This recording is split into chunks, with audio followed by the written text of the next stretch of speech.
আমিনুল ইসলাম বুলবুল Bangladesh cricket বোর্ডের পরের 4 বছরের জন্য প্রেসিডেন্ট। আমিনুল ইসলাম বুলবুলকে নিয়ে যে ধরনের সংখ্যা সংশয় ছিল, আলোচনা ছিল, ডিবেট ছিল, দ্বৈরথ ছিল, সবকিছুই ছিল হচ্ছে তামিম ভার্সেস বুলবুল। বুলবুল নাকি তামিম কে হবে বাংলাদেশ ক্রিকেট বোর্ডের প্রেসিডেন্ট। জনশ্রুতি রয়েছে যে বাংলাদেশ ন্যাশনালিস্ট পার্টির সমর্থন রয়েছে তামিম ইকবালের প্রতি, এবং এই মুহূর্তে বাংলাদেশ সরকারের গুরুত্বপূর্ণ জায়গায় আসীন ক্রীড়া উপদেষ্টা আসিফ মাহমুদ সজীব ভুঁইয়ার সমর্থন রয়েছে বুলবুলের প্রতি। এই যে দুটা গুরুত্বপূর্ণ শক্তিশালী বলয়, এই দুই বলয়ের মধ্যে যে ক্ল্যাশ, সেই ক্ল্যাশটা শেষ পর্যন্ত হচ্ছে না। অফিসিয়ালি আপনাদেরকে জানিয়ে দিই, তামিম পন্থী যারা কিংবা যারা ইলেকশন করতে চায় প্রত্যেকটা গ্রুপই আসিফ মাহমুদ সজীব ভুঁইয়ার সাথে একটা এগ্রিমেন্টে অথবা একটা জায়গায় গিয়ে একমত হয়েছেন যে আপাতত পরের প্রেসিডেন্ট হিসেবে যে ইলেকশনটা হবে, এবং এই বোর্ড পরিচালনা পরিষদের ইলেকশনের পরপরই মানে একই দিনে কিন্তু বিসিবির প্রেসিডেন্টও নির্বাচিত হবে। সেখানটায় আমিনুল ইসলাম বুলবুলকে নিয়ে তাদের কোনো ধরনের কনফিউশন নেই। আমিনুল ইসলাম বুলবুল যদি প্রেসিডেন্ট হয় তাদের কোনো আপত্তি নেই, এবং এই অনাপত্তির জায়গাটাকে স্বয়ং তামিম ইকবাল নিজে, যেই তামিম ইকবাল ইলেকশনের পরিবেশ নিয়ে প্রশ্ন তুলেছিলেন একটা সময়, তিনিও কনভিন্সড হয়েছেন যে আমিনুল ইসলাম বুলবুল যদি প্রেসিডেন্ট হন পরবর্তী 4 বছরের জন্য বা পরের যে নির্বাচনটা হচ্ছে, আগে বোর্ড পরিচালক ইলেকশন অ্যান্ড দেন ডিরেক্টরসরা নির্ধারণ করবেন, নির্বাচিত করবেন সভাপতি কে হবে, সেখানটায় তামিম ইকবালের নিজেরও কোনো আপত্তি নেই। তো হিসাবটা দাঁড়িয়েছে যে ঢাকার ক্লাব ক্যাটাগরিতে আসলে কারা ইলেক্টেড হবেন, কারা প্যানেলভুক্ত। সেকেন্ড পয়েন্ট সেটা হচ্ছে যে হোয়াট অ্যাবাউট সাব্বির রহমান। ইলেকশনের বাইরে আমি সাব্বির রহমানকে নিয়ে বলেছি, আমার ট্যাগলাইন আপনারা দেখছেন যে সাব্বির রহমান তিনি জাতীয় দলে ব্যাক করছেন। তার আগে একটু বলে রাখি যে জাতীয় দলে ক্রিকেটারদেরকে যারা ব্যাক করায় বা ক্রিকেটারদেরকে যারা খেলানোর দায়িত্বে রয়েছেন তারা কারা? দে আর দ্য সিলেক্টরস। জাতীয় দল নির্বাচনের সাথে যে সিলেকশন প্যানেল জড়িত, সেই সিলেকশন প্যানেল এখন একজন মাত্র সিলেক্টর রয়েছেন। 2 তারিখ থেকে আর মাত্র 3 দিন পরে আপনারা সবাই জানেন আফগানিস্তানের বিপক্ষে বাংলাদেশের টি-20 সিরিজ শারজায় শুরু হবে, এবং it is very much important, যেখানটার প্রিপারেশনটা অনেক বেশি বিগ রোল প্লে করবে ফর দ্য আপকামিং টি-20 ওয়ার্ল্ড কাপ ইন ইন্ডিয়া।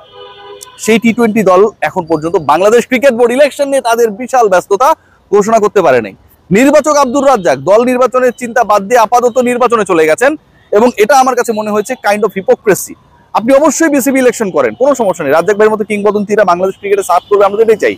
কিন্তু কেন আপনি যেদিন নমিনেশন তুললেন সেদিন পদত্যাগ করলেন? আপনার যদি এই চিন্তা থাকে যে আপনি বিসিবি ইলেকশন করবেন, ডিরেক্টর হবেন, আপনি অন্তত 1 মাস 2 মাস আগে পদত্যাগ করবেন। আপনি নতুন একজন সিলেক্টরকে দল নির্বাচনের সুযোগটা দিবেন। যেই বিসিবির নির্বাচন, সেই বিসিবি তো ক্রিকেট নিয়ে কর্মকাণ্ড পরিচালনা করে, অথচ ক্রিকেট দল এখন পর্যন্ত ঘোষিত হয়নি, রাজ্জাক ভাই ইলেকশনে দাঁড়ায় গেছে। এই যে একটা ঘটনা, এটাকে কোনোভাবে সাপোর্ট করার সুযোগ নেই। তিনি বলেছেন ক্রিকেটে সার্ভ করতে চান।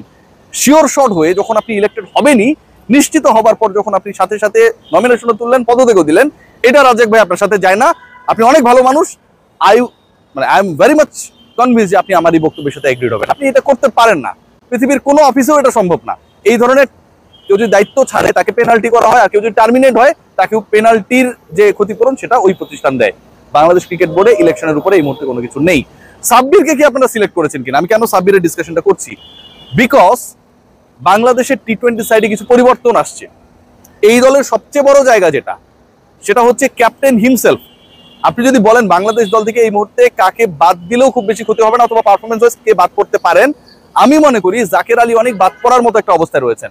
তার পারফরমেন্স নাই, তার উইকেট কিপিং ঠিকঠাক নাই, তার ক্যাপ্টেন্সি দিলেও সেই ক্যাপ্টেন্সি তিনি কতটুকু শতভাগ ভালোভাবে করতে পারছেন সেটাও কিন্তু আমরা doubtful. We are not getting proper enough skillful captaincy from him. So Jaker Ali অনেক, যার দলে থাকাটাই প্রশ্নবিদ্ধ, তিনি আবারও টি-20 ক্যাপ্টেন। বিসিবিতে সবই আমি বললাম না, কোনো ভাইস ক্যাপ্টেন সাইডে আমরা পাই না। এবং এই দলে যেহেতু পরিবর্তন আসবে, লিটন কুমার দাস অলরেডি বাংলাদেশে মিডল অর্ডার কলাপস করেছে, নাম্বার 4-এ আপনি শাক মাহিদিকে খেলিয়েছেন। সো ওই জায়গাটায় কে আসলে ফুলফিল করবে? ওপেনিং এর জায়গা বা টপ অর্ডারের জায়গা আপনি সৌম্য সরকারকে ঢুকিয়ে দিলেন, সমস্যা নেই, বাট এই মুহূর্তে মিডল অর্ডারে প্রপার ব্যাটারটা কে? নুরুল হাসান সোহান, জাকের আলী অনিক হিমসেলফ, কিংবা Shamim Hossain Patwary. Out of this 3 কেউই তো প্রপার মিডল অর্ডার ব্যাটসম্যান না। তারা স্লগিং করে, 6-7-এ ব্যাট করার জন্য they are the proper candidate, even 5, but who will be number 4? এই যে একটা প্রশ্ন, এবং এই প্রশ্নের উত্তর মেলাতে না পেরে জাকের তার নিজের ব্যাটিং অর্ডারকে পেছনে দিয়ে 4 নম্বরে শাক মেহেদীকে খেলিয়েছিল। সেই সিচুয়েশনটাকে আমরা রিকল করতে পারি লাস্ট ম্যাচে। আমার কাছে মনে হয় সাব্বির এনসিএল টি20 খেলছেন, প্রথম যে ম্যাচটা খেলেছেন পারফরমেন্স খারাপ করেন নি, 15 বলে 35-36 রান করেছেন, অলমোস্ট 200 স্ট্রাইক রেটে ব্যাট করেছেন। আপনার এক্সপেরিয়েন্স ক্যাম্পেইনার দরকার। একটা দলের যদি মিডল অর্ডার না থাকে, একটা দলে যদি সেরকম অভিজ্ঞ ক্যাম্পেইনারদেরকে আপনি সুযোগ না দেন, আপনি যদি ওপেনিং স্লটের 4-5 ব্যাটার নেন আর স্লগিংস করার জন্য 3-4 জন নেন, আপনার ব্যাটিং এর জন্য যে কজনকে আপনি নেবেন 15 জনের স্লটে, এরকমই যদি 6-7 জন হয়ে যায়, তাওহিদ হৃদয়ের ব্যাকআপ যদি আপনি না রাখেন, তাহলে ভাই এর মতো আত্মঘাতী সিদ্ধান্ত আর হতে পারে না। সাব্বিরকে নিয়ে ডিসকাশনস রয়েছে, বাট যারা ডিসকাশন করে ডিসিশন মেক করবে তারা অ্যাভেলেবেল না। হাসিবুল হোসেন শান্ত নতুন নির্বাচক হয়েছেন মাত্র 6-7 দিন আগে, রাইট? গাজী আশরাফ হোসেন লিপু একলা প্রধান নির্বাচক, আরেকজন নির্বাচক আব্দুর রাজ্জাক ইলেকশনের জন্য পদত্যাগ করেছেন। সো সিচুয়েশনটা যখন এমন হয়েছে, ইট is very much difficult for the selectors to ensure the team or to announce the team. Bangladesh দলে এই মুহূর্তে নির্বাচনের বাইরে কোনো কিছু নেই। সামার যদি করি, Aminul Islam Bulbul again is going to take the charge of BCB for next 4 years. And এখানটা একটা নেগোসিয়েশন হয়ে গেছে। তামিম ইকবালের যে পক্ষটা আসলে ইলেকশন নিয়ে অনেক বেশি আপত্তি তুলেছিল, দাবি তুলেছিল, প্রেসিডেন্সি নিয়ে চ্যালেঞ্জ জানিয়েছিল, তারা সবাই মেনে নিচ্ছে যে বুলবুল ভাই প্রেসিডেন্ট হলে তাদের কোনো সমস্যা নেই। তামিম ইকবালও একটা গুরুত্বপূর্ণ পদে থাকবেন বলে শোনা যাচ্ছে, আমার সাথে সরাসরি কোনো কথা হয় নাই। আব্দুর রাজ্জাক তিনি এমন ভাবে পদত্যাগ করেছেন, ঠিক যেদিন তিনি নমিনেশন তুলেছেন সেদিন পদত্যাগ পত্র দিয়েছেন। এটাও কোনো হেলদি কালচার না। বড় দায়িত্বে তিনি যাচ্ছেন কিন্তু ছোট মানসিকতার পরিচয় দিয়ে।